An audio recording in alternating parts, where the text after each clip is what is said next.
to decide they're going to wake up and manifest change. And when I say that, I'm talking about even the melanated people, even black people who refuse to look and see the positivity and the necessity of change. It's black people as well who are attached to this colonialistic, imperialistic structure. It's black people who are as well attached to that. So this consciousness has to be beyond even that. So when we say black supremacy, we are beyond that which is lesser in our own people that refuse positive change. That refuse to accept a new paradigm because the old one is not working. It is not seen to the humanitarian service of all people. It is not taking care of the hungry and feeding the sick and clothing the poor. Their system is not working. So if we attach to an unworking system, we represent the unworkingness of that system. So we must go beyond that. We must be supremer than the people who are attached. So when we say black supremacy, we're all that is supreme with being black. Not just supreme over white or supreme over the Mexicans or supreme over the Puerto Ricans, but supreme over our own lower selves. Supreme over the lack of confidence. Supreme over the lack of self-realization that would have us not see our divine position to bring about change in society. We were a peaceful people, a loving people. We embraced the European when he came. We embraced people of other nationalities. But we, in our peace, we had advanced medicine. We had advanced architecture, advanced tools. We were a very advanced people. More advanced than some people will give credit to. We want to go back into that advanced state. That is what black supremacy is about. Going back to that advanced state where there was peace on earth. Where there was harmony. Where there wasn't no slavery and people killing other people. And we wasn't about that. That's not the type of society that we lived in. That was not what's going on. A particular human being brought those type of atrocities to the world stage and to the world platform. That wasn't us that did that. So we want to go back to the us that existed before that, before we got deluded, before we got hypnotized into that mindset, because we have become other than ourselves. And we have started to glorify that which is other than us. When everything that you see came from us, we're the source of all of it. So my point is that we no longer are going to seek credit or seek permission from any European or anybody of any other nationality to bring forth this divine manifestation, because it is up to us. It is up to us to do it. You can't go ask the ignorant person. You can't go ask he or she who is ignorant. Can I make a knowledgeable action? How many times are you going to do that? You're going to go ask an ignorant person. And they refuse knowledge. They refuse knowledge. You say, stop killing the animals. Stop eating the flesh of animals. Stop destroying the trees and the ecology. Stop oppressing people in third world countries all around the world. Stop your international colonialism and imperialistic agenda. We plead with them to stop. But they reject and refuse and claim and think that they are advanced while they destroy themselves along with the planet. Because they're going first. Once they destroy the ecosystem and those ultraviolet rays come in, they're going to be the first to burn up. The melanin people will not burn up as quickly. We can survive the more melanin we have. But they will be the first to get skin cancer. So they're destroying themselves. It's not about them destroying black people. They don't have the power to destroy us. Only we can destroy ourselves by not stepping up into the divine positions that we once held. But they will destroy themselves. So they didn't create slavery and the oppression of people because they hated us. They created that because they hated themselves. When you hate your mother and father, you got to hate yourself. It says, honor your mother and father so that your days will be long upon the earth land. It says that in the scriptures. We are the mothers and fathers of civilization. All came from us. Study your archaeological findings and you'll find Lucy, the mother from which all humanity springs from in Africa. They all came from us. We are the mothers and fathers of the planet Earth. And they have disrespected their mothers and fathers. And we have allowed them to disrespect us. And now we go ask for their permission. We go ask them for permission. We go ask the children who have disrespected us for permission to set the planet right. No, we're not going to do that. We're going to set the planet right. And we will not ask for the permission of black people who have found Uncle Tomism as their most primary personality. We're not asking them for their permission either. This cannot be a democracy or a democracy where the mob goes crazy and runs over the minority of intelligent people. That makes no sense. We've allowed this type of thinking to permeate our planet. That's nonsense. Because a mob of people agree, then everybody got to go along with it. Well, what if the mob come up with something wrong? It ain't never been situations where a mob of people have then got together and came up with something wrong. Look at Heaven's Gate. Look at Jim Jones. These mobs of people came up with the wrong idea. When you're talking about killing yourself and taking your own life, look at the terrorists who are blowing up buildings and killing themselves and killing innocent people. There are democracies that came to those ideas. There are a mob of people who decided to perpetrate these acts. So the mob can be wrong.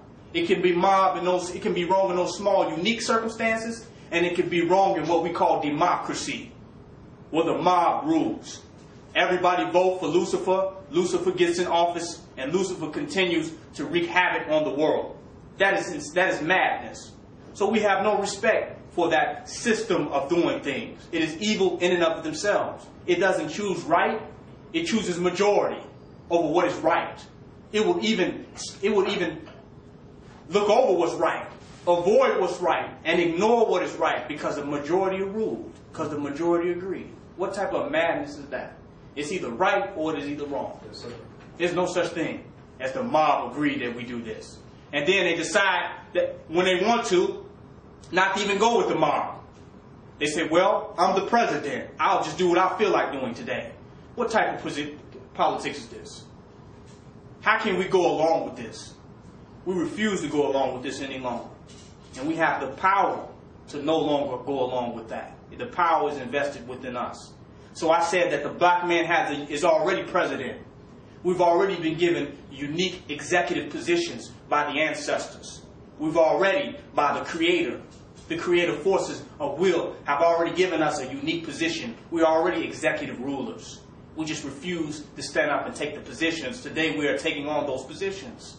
We're already presidents to preside over our people and to determine the destiny of our society and to the destiny of humanity based on righteous principles. We're already in those positions. But we're waiting on the permission of other men who've already showed what they would do when they're in power. They've already showed what they're going to do with power. You leave it to them, and what do? Go and destroy other human beings because they feel like it. Come on now, we're not going along with that anymore. So if Barack Obama wants to rule as a black man, the maker and owner of the planet Earth. Nation now in.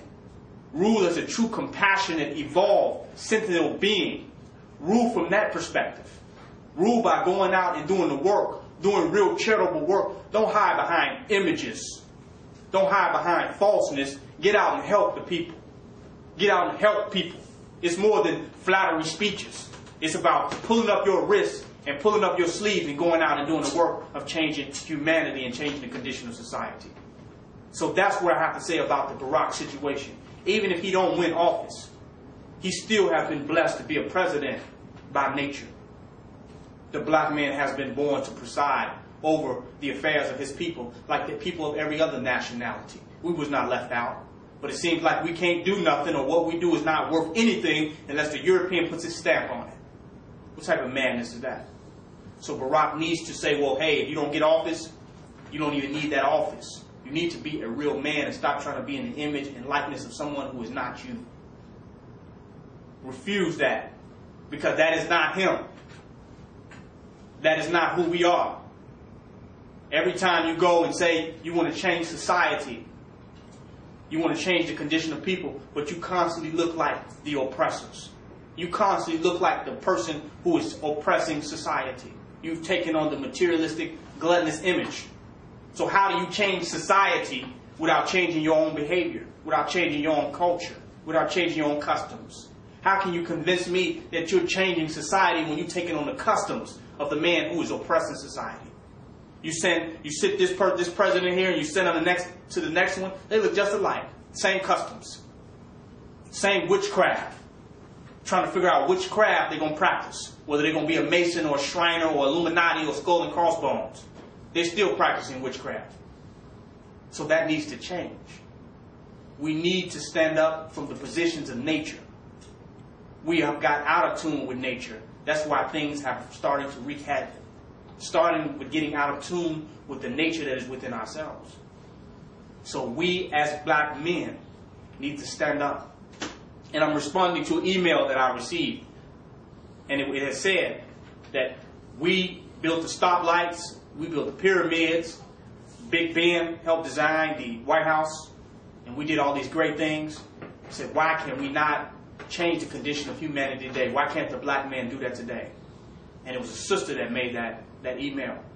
And my response to that email was, it's not going to change as long as our people keep getting behind puppets, not real black men who are doing real things, real pharaohs and real kings that actually exist in the society today. As long as our people are not getting behind them and getting behind these false images, who have done nothing for the people, who have sacrificed nothing, who have went without nothing. Do you see the point I'm making? They have not earned the position to even get behind them of them being or not being president. Seriously, they have not made any sacrifices. What have you done? Not just as a political figure, but as a man. Because the same call on him to do something humanitarian, the same call on him to do something devotional, is the same call on each and every man to choose humanitarianism versus greed and materialism. To choose to love and care about others, but getting caught up into the selfishness and mediocrity of society. That call is on every human being. Every person. So to step outside of that is impressive. That's impressive. To go out himself, to take all of his goods and sell them and use them to help people. Come out your mansion and live in a little apartment. Do you see the point I'm making? Find you a little shack, a little hut, so you can help people. Take off your $300 and $400 and $500 suits and your $2,000 watch, and give it to people to help repair the diamond mines in Sierra Leone. Help feed some people that got their arms and legs cut off. Show that you really are humanitarian. We're through with your false images, your false personas and your impressions. We're through with that. We know what it looks like to be humanitarian and to care about people. We can see that in acts of Mother Teresa. We can see that in Mahatma Gandhi. And the list goes on. We know what humanitarian acts look like. We know what it looks like to be genuine and compassionate. And them the type of people that we need to get behind. We don't need to decide whether we're going to get behind somebody who is insincere and who lacks genuine compassion. And not because of my perception, but because of their own actions. Show us. You can say, well, I'm going to change this world. Well, change the world within yourself. If you're doing everything that the world do, if you look like the world, how are you going to change it? How are you going to change it? So the question is not is he or is he not going to be president? The reality is the hell with presidents altogether. Who cares whether he becomes the president or not? Stand behind real men, real people who are willing to make real sacrifices to bring about change. Stand behind those people in your neighborhoods, in your societies, in your community. So don't waste no time with these elections. Go find somebody where you know they're doing something real. Where you know they're putting up their resources and their time and their energy to bring about change. And you can see the benefits of their actions. You can see the impact that they have on the community. Go get behind them people. Let them play their presidential games. Let them have fun playing chess and Monopoly between the DuPonts and the Bilderbergs or the Rockefellers. Let them play Monopoly by themselves. Do you see the point I'm making? Let's support real people. I said, I myself have done more work in Hyde Park in changing the condition of people than Barack have done. In that community of which he lived, I myself have put more resources. And I'm not wealthy. I'm not a billionaire. But I've properly organized and utilized the resources that I've had and the resources of other caring and compassionate people, and we have put it together, and we have actually went on and started giving.